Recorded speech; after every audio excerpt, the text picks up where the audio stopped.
नमस्कार मंडळी, गप्पी आणि गप्पाच्या सिरीज 3 मध्ये तुमच्या सगळ्यांचं स्वागत आहे। तर आजच्या या व्हिडिओचा टॉपिक काय असणार आहे तर ॲक्वेरियम साठी लागणारी महत्त्वाची साधने कोणती आहेत। चला सुरू करूया। Hello Aditi ma'am. हॅलो, नमस्कार मंडळी। तर आपले जे काही व्ह्यूअर्स आहेत त्यातले काही जण ॲक्वेरियम हॉबीमध्ये नवीन आहेत। ओके। तर त्यांचा प्रश्न असा आहे की ॲक्वेरियम सेटअप करताना महत्त्वाची काही बेसिक साधनं कोणती असावी, त्याच्यावरती त्यांना थोडंसं गाईड करा। ओके, तर मंडळी तुम्ही जर फर्स्ट टाइम ॲक्वेरियम परचेस करणार असाल किंवा तुमच्याकडे ऑलरेडी आहे आणि स्टिल तुम्हाला कन्फ्युजन आहे, तर आज बघूया की काय काय आहे जे तुम्हाला पहिल्यांदा परचेस करायचं आहे। ऑब्व्हियसली एक फिश टँक आहे, फिश टँक सोबतच एक चांगला फिल्टर, एक चांगला लाईट आणि आता पावसाळ्याचे दिवस असल्यामुळे थर्मोस्टॅट, त्याच्यानंतर खाली ग्रेवल। बरेच लोक खाली ग्रेवल किंवा सँड ठेवत नाहीत कारण क्लिनिंगला इश्यू येतो। ह्या मुद्द्यावर आपण एक डेफिनेटली व्हिडिओ मोठा बनवू। तुम्हाला मी सांगते की कसं इझिली तुम्ही तुमचं फिश टँक क्लीन ठेवू शकता। सो एक सँड किंवा ग्रेवल काहीतरी आणि कव्हर म्हणजे तुम्ही म्हणाल तर युजली कौलारू कव्हर जास्त लोक ठेवण्याचं प्रेफरन्स करतात, पण ते न ठेवता थोडंसं आपल्या घरच्या फर्निचरशी रिलेटेड किंवा कलर कॉम्बिनेशनशी रिलेटेड वुडन कव्हर तुम्ही ठेवू शकता किंवा ग्लास कव्हरचे आजकाल ऑप्शन्स आहे किंवा इनफॅक्ट ओपन टँक्सचे सुद्धा आजकाल ऑप्शन्स आहे, ते ठेवू शकता। त्यानंतर डेकोरेशनचा जो पार्ट आहे हा इतका तितकासा इम्पॉर्टंट नसतो, पण डिपेंड करतं की तुम्ही कुठले फिश ठेवताय। लेट्स से तुम्ही अग्रेसिव्ह फिश ठेवणार असाल म्हणजे पॅरेट, सिक्लिड, ऑस्कर्स, तर तुम्हाला रॉक्सची एक व्हरायटी ठेवणं गरजेचं आहे कारण की त्यांना लपायला जागा लागते। सो तुम्ही त्या सेगमेंटमध्ये जाणार असाल तर ही सुद्धा एक गरज आहे, इसेन्शियल गरज आहे। त्यानंतर आलं तर एक चांगलं फूड आणि चांगलं अँटीक्लोरीन। ही जी लिस्ट आहे ही लक्षात ठेवा, ह्याच्यातल्या सगळ्या गोष्टी थोड्याफार गरजेने, थोड्याफार ऑप्शन्सनी इम्पॉर्टंट असतात, तर ह्या सगळ्या गोष्टी ह्यांच्याकडे नक्की पाहिजेत। तर आता तुम्ही पावसाचं बोलले, करेक्ट, सध्या सगळीकडेच पाऊस चालू आहे। हो, तर या पावसाळ्यामध्ये ॲक्वेरियमची बेसिक काळजी काय घेतली पाहिजे? करेक्ट, हा खूप चांगला प्रश्न रोहिणी, कारण आता सगळीकडे पावसाळा सुरू झाला आहे आणि काय होतं पावसाळ्यात ॲक्वेरियमचे सगळ्यात जास्त डिसीजेस होतात। सो आपले जे सबस्क्रायबर्स आहे, आपले जे व्ह्यूवर्स आहे, त्यांना हे लक्षात ठेवायचं आहे की वॉटर चेंज करताना पाणी अगदी कमीत कमी चेंज करायचं। म्हणजे काही लोक 100% पाणी चेंज करतात, तर ते पावसाळ्यात अजिबात करू नका।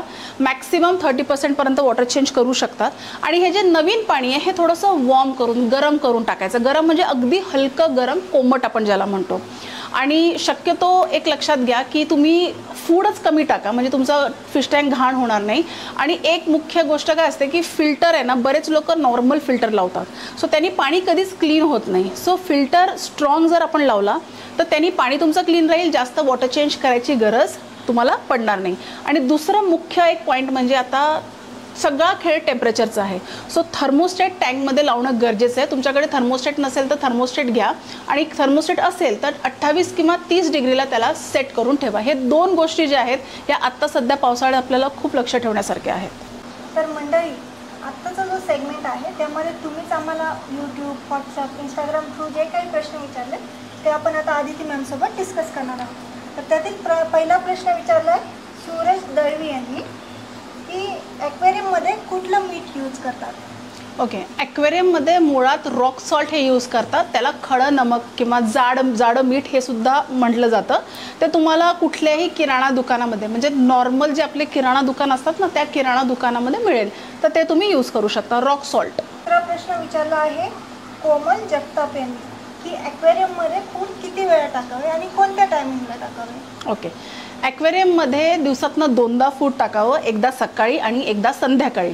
आता एक्झॅक्टली सांगायचं तर बऱ्याच घरांमध्ये लहान मुलं असतात ज्यांना ही खूप उत्सुकता असते की आम्ही फिशला फूड देणार। सो सकाळी एकदा 8 वाजता आणि संध्याकाळी एकदा साधारण 6 ते अगेन 8च्या मध्ये।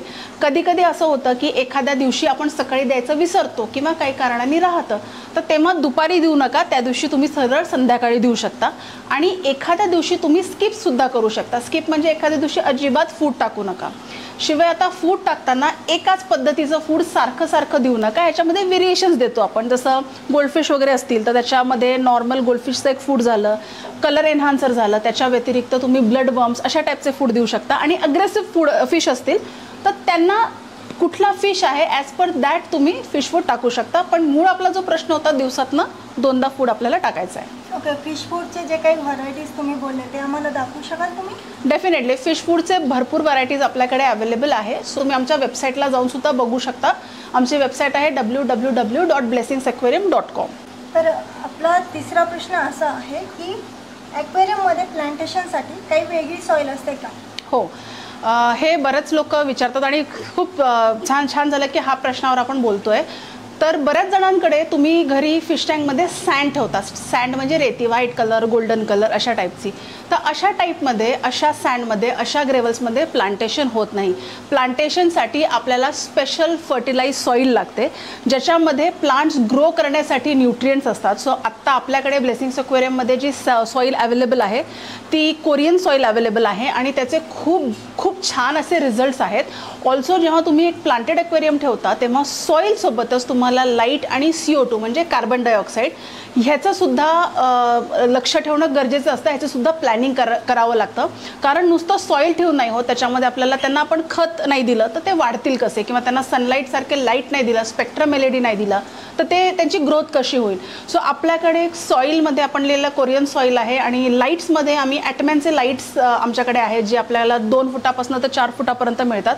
स्पेक्ट्रम LEDs हे आहेत आणि ह्यांनी खूप मदत होते तुमच्या फिश टँकमधले जे प्लांट्स आहेत ते व्यवस्थित ग्रो करण्यासाठी. शिवाय त्याचे वेगवेगळे लाईटिंगचे ऑप्शन्स असतात, म्हणजे लाईटिंग म्हणजे टायमिंगचे ऑप्शन्स असतात. सो त्याच्यावर आपण नक्कीच एक डिटेल व्हिडिओ लवकरच बनवून तुमच्यासोबत शेअर करू. तर हे काही निवडक प्रश्न होते. तर आपल्या अशा बरेचसे व्ह्युअर्स आहेत की ज्यांचे बरेचसे प्रश्न आहेत, त्यांच्यापर्यंत आपण कसे पोहोचणार? आपण त्यांच्यापर्यंत नाही पोचायचं रोहिणी, त्यांनी आपल्यापर्यंत पोचायचं आहे. तर तुम्ही जर हा व्हिडिओ बघितला असेल तर तुमचे प्रश्न तुम्ही आम्हाला इंस्टाग्राम थ्रू, व्हॉट्सअप थ्रू किंवा यूट्यूब कमेंट्समध्ये विचारू शकता. तुम्ही जर पुण्यात नसाल तर तुम्ही आमच्या विमाननगरच्या गॅलरीला व्हिजिट करू शकता, कारण इथे तुम्हाला एका शॉपमध्ये, एका गॅलरीमध्ये संपूर्ण फिशची रेंज मिळेल, फिश टँकची रेंज मिळेल, फिल्टर्सची, ॲक्सेसरीजची आणि आपल्याकडे सगळे ब्रँडेड रेंज तुम्हाला मिळेल. शिवाय तुम्ही आम्हाला व्हॉट्सअप थ्रू मेसेज करू शकता किंवा तुम्ही आम्हाला कॉल करू शकता. तुम्ही जर पुण्याच्या बाहेर नसाल तर तुम्ही एखाद्या वीकेंडला सुद्धा प्लॅन करू शकता. जसं बरेच लोक आपल्याकडे लोणावळा, सातारा, कोल्हापूर या साईडनी येतात. सो तुम्ही सुद्धा व्हिजिट करू शकता. येण्याच्या 1 दिवस आधी इन्फॉर्म केलं तर आम्ही तुम्हाला रिसीव्ह करायला इथे रेडी राहू. आणि हो, बाकी त्यांचे जे प्रश्न आहेत ते तर सोशल मीडिया थ्रू ते विचारू शकतात आपल्याला. तर मित्रांनो, तुम्हाला आमची गॅलरी कशी वाटली नक्की सांगा आणि तुम्ही कधी येताय हे पण सांगा. तोपर्यंत happy and healthy fish keeping.